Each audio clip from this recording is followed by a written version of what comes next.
Odd Matt. All right. Good afternoon to everybody here. It is a real pleasure and always an honor to be here with this familiar and well-known figures. I'm seeing very familiar faces. And with the establishment and under the umbrella of ICT and Reichman University. The next panel is dedicated to the memory of a graduate of law school at Reichman University, Lieutenant Colonel Emmanuel Moreno. Emmanuel was killed in action on August 19, 2006, in a special operation in Lebanon in the Bekaa Valley, just a few days after the end of the Second Lebanon War. Due to the special nature of his security activities in the IDF and in the Israeli Security Agency, a heavy embargo was imposed on the publication of any detail concerning him, and his picture is the only picture of an IDF soldier that was banned from publication even after his death. In April 2008, Emmanuel received a commendation from the head of Intelligence Division for his many years of service, the Israeli security, and for his special activities during the Second Lebanon War. I personally don't need his picture to be published. I well remember his figure marching all night. I well remember his voice in the tactical radio. We served together in this special unit where we grew up and fought side by side in several operations. A look at Emmanuel presents us a look at modern Israel. He born in France in 1971 to his parents, came to Israel at the age of 1 year with his family to Jerusalem. In 1976, his grandmother was one of the hostages in Entebbe event.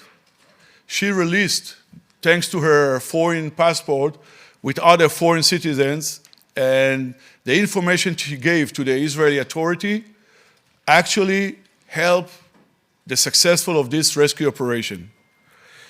Emmanuel grew up and was educated in Jerusalem. At the age of 18, he enlisted to Sayeret Matkal unit and reached the rank of lieutenant colonel. During his service, he graduated law school in Reichman University. He married Maya, and he became a father to 3 children. 3-4 years ago in this university, we founded a synagogue under his name in the dormitory of students.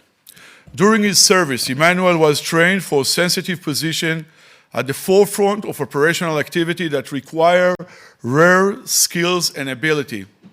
I was thinking about how to describe you his skills under the security concern, and I thought about an orchestra. Think about an orchestra that trained a lot to be perfect, to do the perfect demonstration of this music piece, but sometimes things went wrong with the tools or with the musician or even with the hall.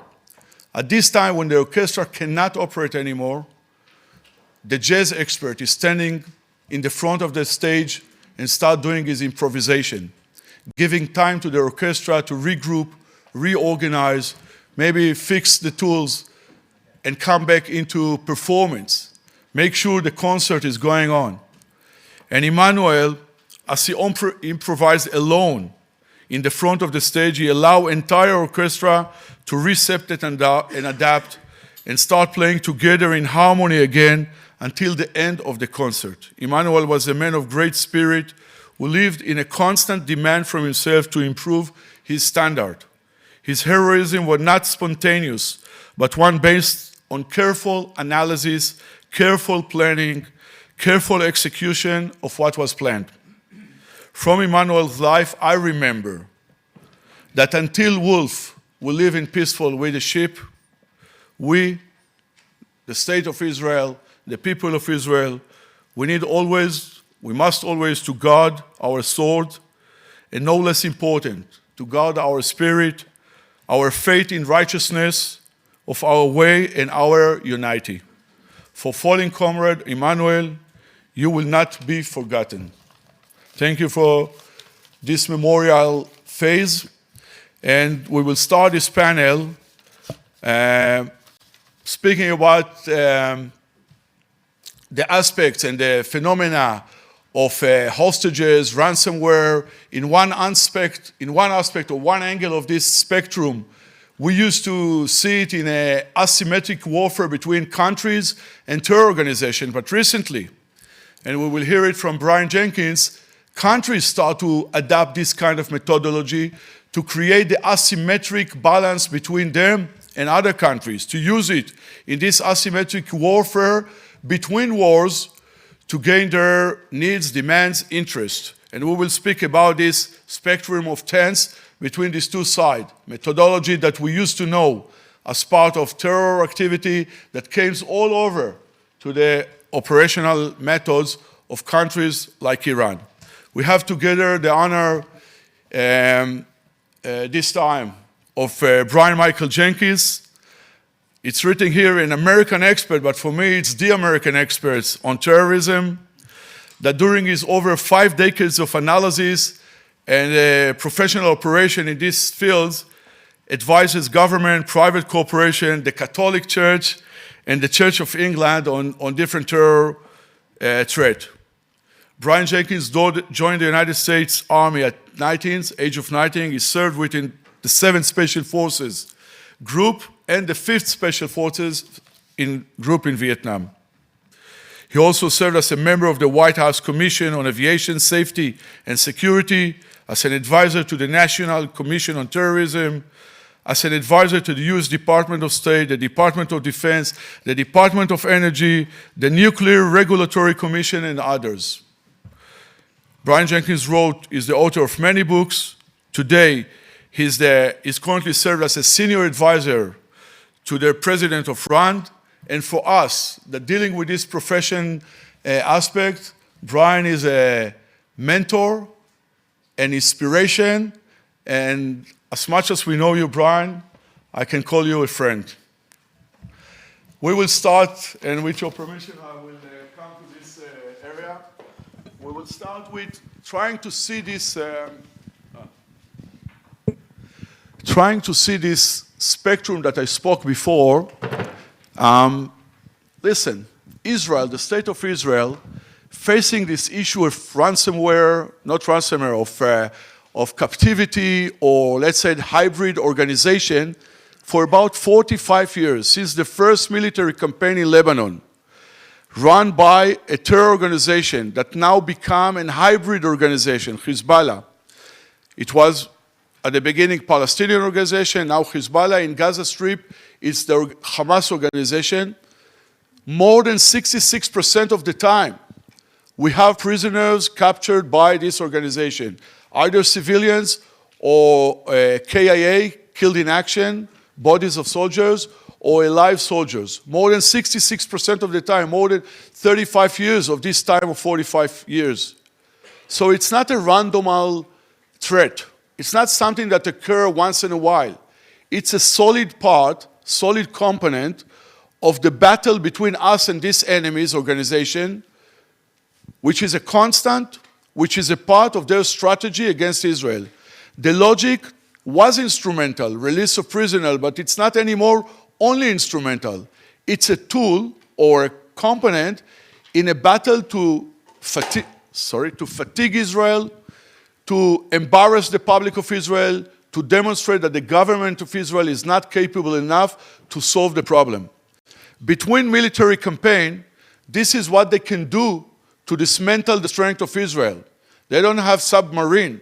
They don't have chopper with special forces that can penetrate into the enemy line.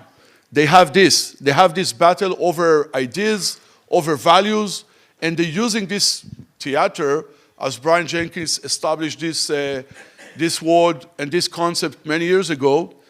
They're using this theater as a tool in the battle between Israel and their strategy. Now, except one case, all the Israeli POW, KIA, civilian that held by this enemy organization repatriated to Israel by an agreement with the terror organization. It was done by a third party, not a direct negotiation.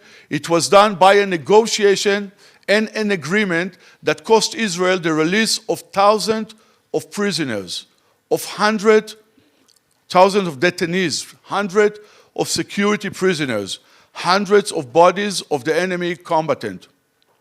It means that Israel did not develop an alternative strategy except bargaining with the terror organization, not a military strategy or solution, not other solution. During this time, if we analyze the phenomena, the time of the event came to few years. The average now is about few years that the terror organization holding our people. The price, the average price per one hostages or one KIA or one live captures is hundreds of detainees. The decision when it will be end, when will be the bargain, when will be the deal between Israel is done only by the enemy. When they decide, for example, in 2004, when we did an agreement with Hezbollah about the repatriation of 3 of our soldiers and 1 civilian who captured by Hezbollah, it was done because the American invade to Iraq. The Hezbollah analyzed the situation in the region and understood that they cannot maneuver military-wise in the area, so they're going to stop their activity, and they need to have other tools for success, for achievement. So they went for bargaining and they went for an agreement. They decided when, they decided what will be the price. They gained the power in this asymmetric warfare because their prisoners in our line are protected by international law, international standard, our legal system, our values, they are protected.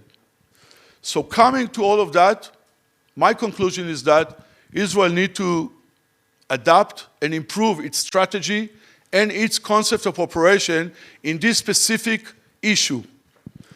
But analyze the situation more widely, we see now that even countries as Iran, using the same philosophy, same ideology, same logic, to gain some power towards other countries, mainly United States and Britain.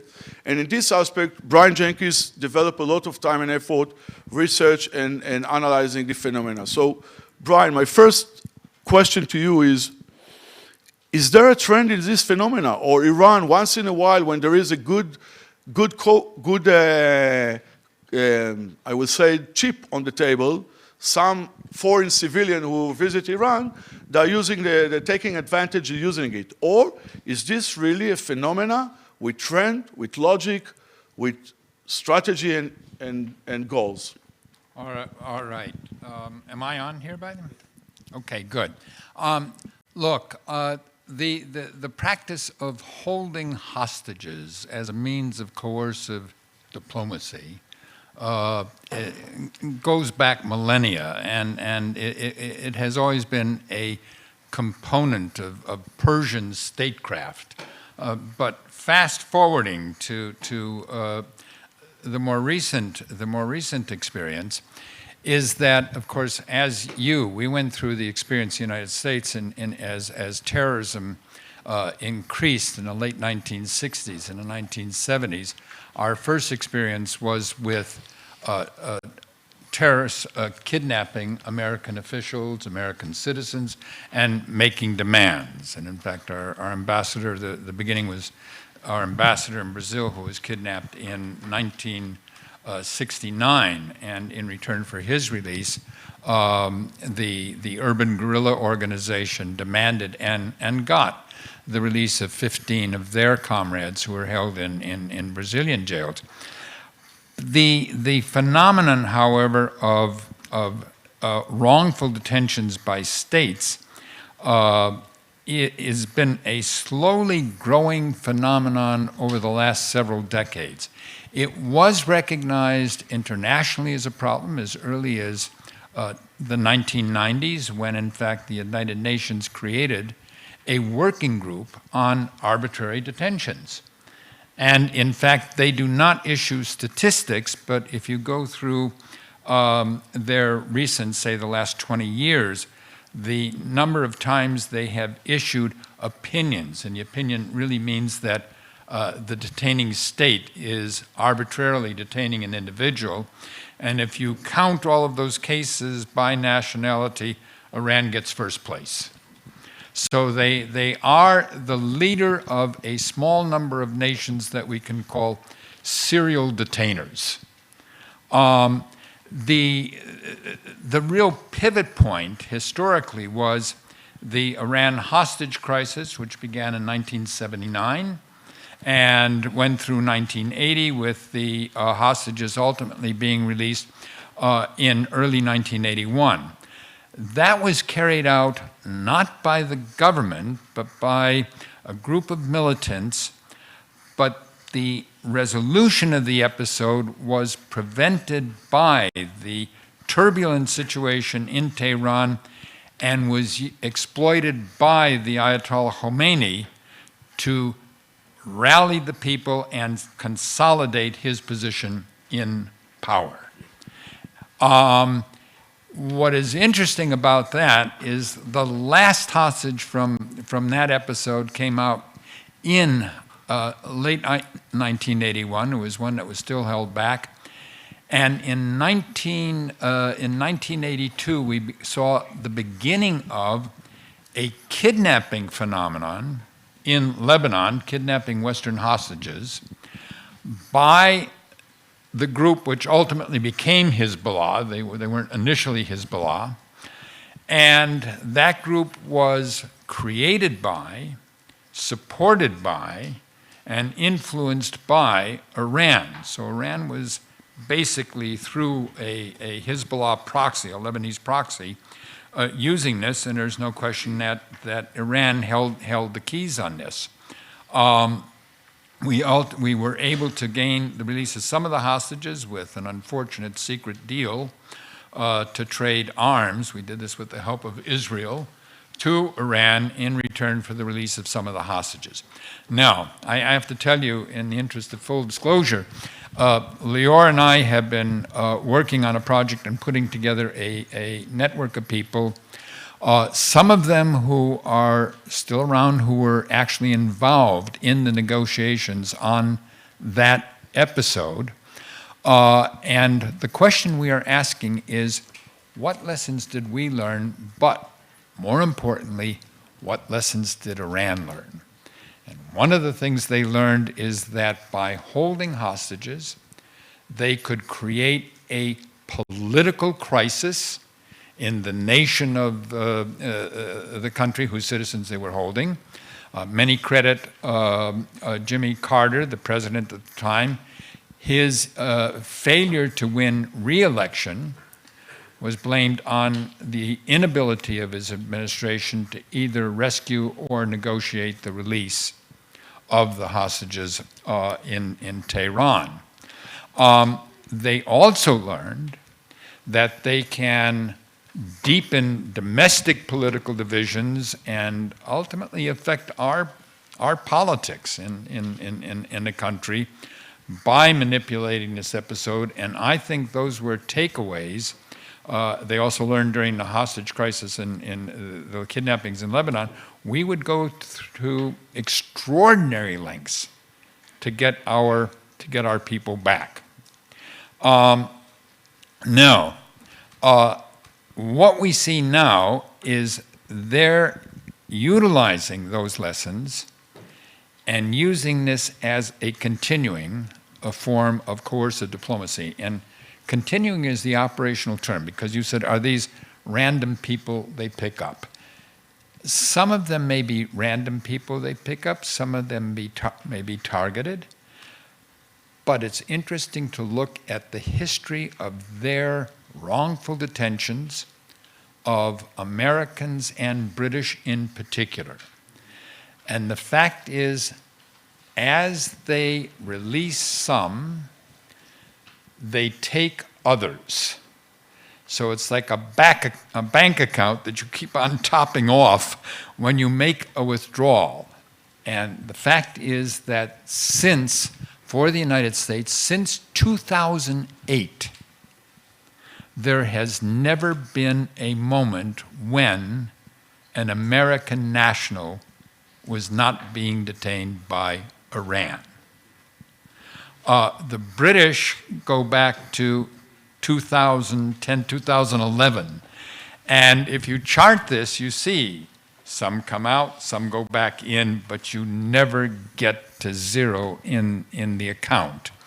And that indicates that this is not a random event. This is not opportunistic, that this is a systematic strategy of coercion.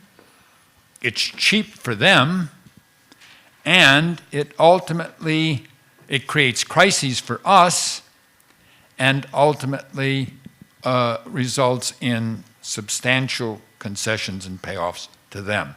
So, makes complete sense. Brian, I will maybe claim something about Hamas and Israel regarding this phenomena, and if you choose to translate and change the word Hamas by Iran, it's your prerogative, but your responsibility. I will speak about Hamas. Maybe there are some... You know, Hamas, I've learned from dealing with it, first of all, lesson learned, when they're hearing that we are coming to negotiate, their state of mind is that we have no other option. The fundamental approach is if you can harm us, create any kind of military leverage, any kind of other leverage, you will use it. If you are coming to negotiate, it means that you have no alternative, you are weak, and we have no incentive to any kind of concession or any kind of flexibility. Because if you came all over, it means that you have no alternative. You will accept our demands, that for start. And it needs a way of thinking to dismantle this way of, this perception of the enemy. Secondly, think about Hamas. Hamas doesn't pay any price because they are holding our hostages for years. No, they are not paying a military price because Israel's strategic consideration regarding Gaza Strip is preferring a stability. They're not paying any personal price in security because there isn't such an element currently between Israel and Hamas. Any public price, because they are conducting a secret negotiation, the public doesn't really know about the status of situation of this negotiation. They're not paying any price in terms of their legitimacy in the region. On the contrary, they are now a player. Countries come to them, Egypt, Qatar, Turkey, discussing issue, speaking with them as a political figures about these humanitarian issues. So they even gain some advantages thanks to this. And they're not paying any other prices in legal terms and others. So what do you think about Iran? I understand the logic of Iran to hold this, I will say, human shield as a constant measures in their relationship with the Western side of the world. But how come they are not paying any price in terms of policy? Don't discuss, of course, any concrete case because things are very sensitive, as you well know. Yeah, no, I have a personal policy that I won't discuss cases where hostages are still being held, because on the basis of my personal involvement in past cases, we have learned that even the most innocent remarks made that may be reported or conveyed can sometimes complicate situations. I also want to add another caveat, is that we were expecting, and owing to logistics, he couldn't join us, Stephen Miller from the Office of the Special Presidential Envoy for Hostage Affairs to be here. I am not speaking on behalf of the State Department or the U.S. government, so all of my opinions are my own. So don't misunderstand. No, for us, all American are one. You are American. This is the government. No. In terms of Iran, the question is, can we impose a price? The United States has tried that at various times. We do have sanctions on Iran to begin with, and that's one of the problems that we have in general in dealing with these serial detaining countries that I mentioned. That is, if you look at the serial detainers, Iran, North Korea, Russia, China, Venezuela, and so on. For other reasons, these are already countries that in many cases have been identified as state sponsors, or for other reasons we have sanctions on them already. So we don't have a lot of what they used to call during the Cold War escalation headroom. I mean, we are trying to squeeze them already. Second, as we learned in the Iran hostage crisis, our efforts to create more difficulties for them, and including affecting their economy, gave the administration in Iran, and this is a common problem, an excuse that its own failure of performance in the economic environment can be blamed on the American sanctions. So in a sense, they use our efforts to gain leverage over them as a way to consolidate their domestic power. The third element that we have to keep in mind is, while arbitrary detentions are, in a sense, a violation of human rights, a violation of international law, at the same time, these countries, and if we look at these countries, are serial offenders in violating the human rights of their own citizens. So this is not an issue that that they can necessarily be pressured on. We probably, in some cases, can, with certain kinds of threats, create a deterrent. That is, during the Iran hostage crisis, it was made clear to the Iranians that if they brought the American diplomats to trial, which they were threatening to do, to put them on trial as enemies of the Islamic State, or if they harmed those hostages, that we would take action. And the rhetoric that they were using at the time, that we're going to put them on trial, they will be executed, they dropped that rhetoric. So however, that's a deterrent. The pressure as a compellent measure to compel them to release doesn't work as well. It remains, unfortunately, a seller's market, if you will. That is, they have the hostages. They're not in any hurry to make a deal. They will pick they'll pick the time and set the price and impose that on us. The one way that pressure could be increased is with greater international cooperation. And in fact, the Canadians have launched a diplomatic initiative, a convention condemning wrongful detentions. And it now, I think, is somewhere around 70 countries have become signatories. If this then triggers, let's say, withdrawal of diplomatic personnel or other factors, it could work. And the model for this is, you may recall that during the 1960s, early 70s, we were dealing with a lot of hijackings. Governments were getting fed up with this and were making it clear, not to the terrorist, but to any country that would allow a hijacked plane to land, the requirement was prosecute or extradite. And ultimately, that was a factor in reducing the cooperation of states with terrorist hijackers. I will challenge you, Brian, only in the last few minutes. By the way, this logic was one of the logic fighting piracy decades ago, when there will be no safe harbor for any piracy. But you know, many years ago, when we start analyzing and researching the phenomena of global jihad, we understand that this is also a global network of ideas and also an operational network. And then Professor Ganot founded the terms that it takes a network to fight a network. And it was a powerful concept to establish kind of a network of capabilities, of international capabilities.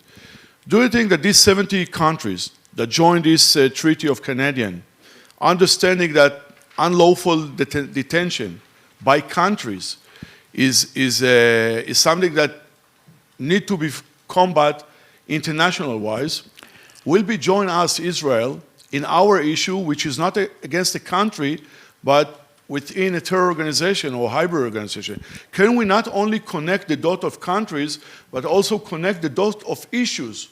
Can we spread this issue of countries and terror organization to the same humanitarian aspects of any kind of unlawful detention of any prisoners, of any soldiers, by any entity?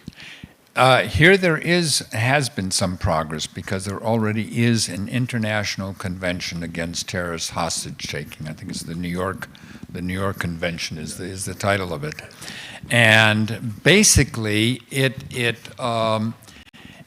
is an extension. Interestingly enough, it's an extension of one of the laws of war, one of the rules of war, which is makes it a war crime to hold and harm hostages. That's civilian hostages. That's illegal in warfare, and this extends it to the civilian domain. What we have found is while it is very, very difficult to mobilize the entire world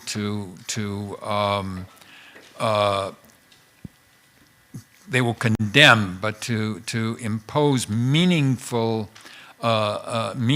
punishment on the countries that are doing this. And again, I want to underline, these are countries that would be referred to as states that operate outside the norms of international rules. An Israeli scholar, Yeheshkel Dror, would call them crazy states. They don't operate, and there's a handful of them. The point of, I think, the Canadian initiative is twofold. One, to facilitate the cooperation that already exists among like-minded nations to assist each other in obtaining the release of hostages. And there is a great deal of cooperation in that. The second objective I think that it can serve is that while it may not affect Iranian behavior or North Korean behavior, it can, in a sense, prevent this type of coercive diplomacy by seizing hostages by states from being normalized into a broader international practice. Brian, thank you for that. I'm just telling you that as an old combat horse, I fear no enemy, but I certainly fear the management of ICT that's showing me that we done our time. I'm telling you that from my perspective, it's a very important issue because that combating terrorism is not only combating the capability of terror, which now the world doing tremendously and brilliantly. It's also combating the value of terror. And against the value of terror that we share that, we respect that, I think that we, as the Western side or the free part of the world or the democratic country, will stand, will possess, will put a very strong value. We admire life, we share life, and we protect life. And we protect not only the life of our representative, but also for the innocent that you took hostages. We share life. And I think this is a strong value that can compete and combat the strong value of terror, about death and about destroying. So in that aspect, I think we're dealing with a very important issue. I thank you very much for all your experience, all your deed, and all your inspiration for all of us for many years. And thank Boaz, Professor Ganor, and the ICT, and Reichman University for this opportunity to discuss us. Thank you very much. Thank you.